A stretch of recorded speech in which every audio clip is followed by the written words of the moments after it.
Sejarah awal dari Kesultanan Aceh Darussalam. Kesultanan Aceh Darussalam atau Kerajaan Aceh adalah salah satu kerajaan Islam yang terletak di ujung Pulau Sumatera Kutaraja atau Banda Aceh sekarang. Kesultanan Aceh Darussalam didirikan oleh Sultan Ali Mughal Hayat Shah pada tahun 1496. Pada awalnya kerajaan ini terbentuk atas wilayah Lamuri, kemudian disatukan dengan beberapa wilayah sekitarnya mencakup Dayak, Dadir, Lidi, dan Nakor. Kemudian, siapa saja raja yang pernah memerintah di Kesultanan Aceh Darussalam? Sekarang saya, Zarotun Zita, akan menjelaskan tentang beberapa raja-raja yang pernah memerintah di Kesultanan Aceh Darussalam. 1.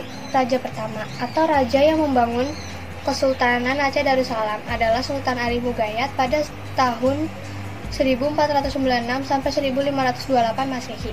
Kedua, raja muda yang memerintah pada tahun 1575 Masehi.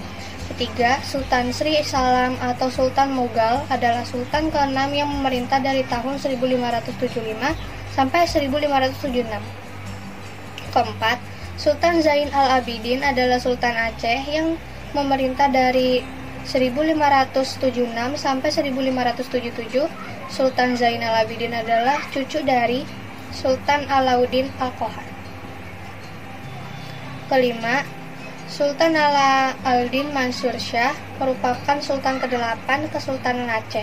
Dia memerintah Aceh pada tahun 1579 sampai 1585 atau 1586. Dia dikenal sebagai seorang penguasa muslim yang soleh dan sangat tertarik dengan masalah budaya. Keenam, Sultan Buyung adalah sultan ke-9 Kesultanan Aceh. Ia berkuasa dalam waktu yang singkat dan terbunuh dalam kisruh perebutan kekuasaan sultan di Aceh. Sultan Buyung memerintah pada tahun 1589 sampai 1596 Masehi.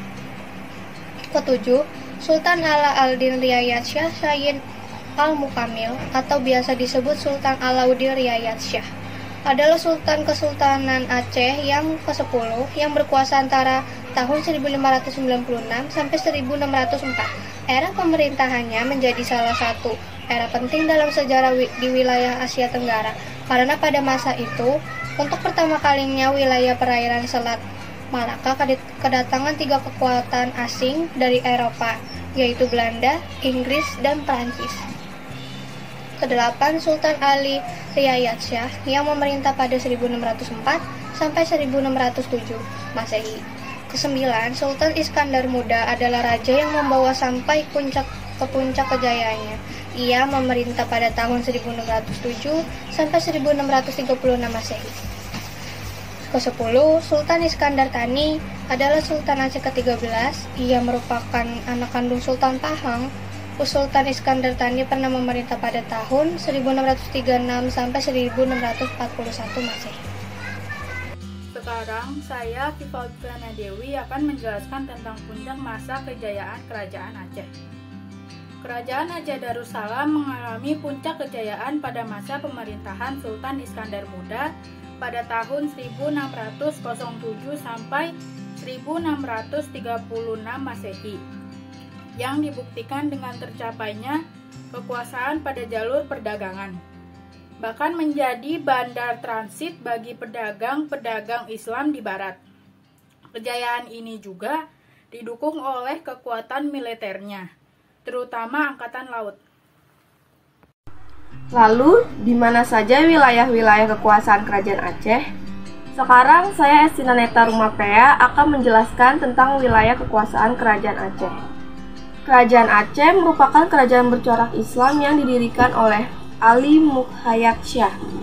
Wilayah kekuasaan Kerajaan Aceh meliputi Provinsi Aceh, pesisir Sumatera Utara, Semenanjung Melayu, dan beberapa wilayah yang menghasilkan lada. Lalu, bagaimana kehidupan di Kerajaan Aceh Darussalam?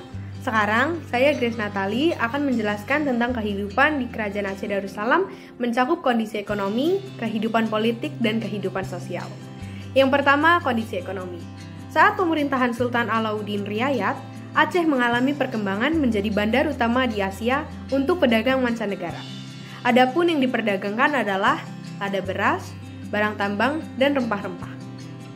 Kedua, kehidupan politik. Saat masa kepemimpinan Iskandar Muda, Aceh lebih berfokus pada penataan sistem politik kerajaan, terutama yang berkaitan dengan konsolidasi dan peletakan pengawasan terhadap wilayah-wilayah yang telah dikuasainya. Ketiga, kehidupan sosial. Perkembangan ajaran agama Islam di Aceh semakin meluas. Selain itu, masyarakat di Aceh dibagi menjadi beberapa golongan. Yang pertama, teku atau bangsawan. Kedua, tengku atau para ulama. Tiga, ule balang atau prajurit. Dan yang terakhir adalah rakyat biasa. Sekarang saya akan menjelaskan tentang runtuhnya Kerajaan Aceh Darussalam. Tak lama setelah mundurnya Sultan Iskandar Muda dan digantikan oleh Sultan Iskandar Thani, Kerajaan Aceh mulai mengalami kemunduran dan runtuh pada awal abad ke-20 Masehi. Keruntuhan ini dikarenakan beberapa faktor, yaitu karena pemimpin yang tidak cakap, pepecahan internal kerajaan, dan lepasnya wilayah kekuasaan. Sedangkan faktor utamanya adalah karena terjadinya perang antara Belanda dan Aceh pada tahun 1873 sampai 1903. Apa saja peninggalan-peninggalan Kerajaan Aceh Darussalam? Berikut beberapa peninggalan-peninggalannya. Pertama, ada Masjid Raya Batul Rahman di Kecamatan Baitur Rahman, Banda Aceh. Kedua adalah Meriam Kesultanan Aceh di Desa Arongan, Kabupaten Aceh Barat. Ketiga, Taman Sari Gunungan di Gampong Surakama, Kecamatan Baitur Rahman, Banda Aceh. Keempat, Makam Sultan Iskandar Muda di Kompleks Pemakaman Sultan Aceh 12, Banda Aceh. Kelima, Benteng Indrapatra di Krueng Raya, Kabupaten Aceh Besar. Keenam, uang emas Kerajaan Aceh ditemukan di sebuah kaleng di Kecamatan Kutaraja, Banda Aceh.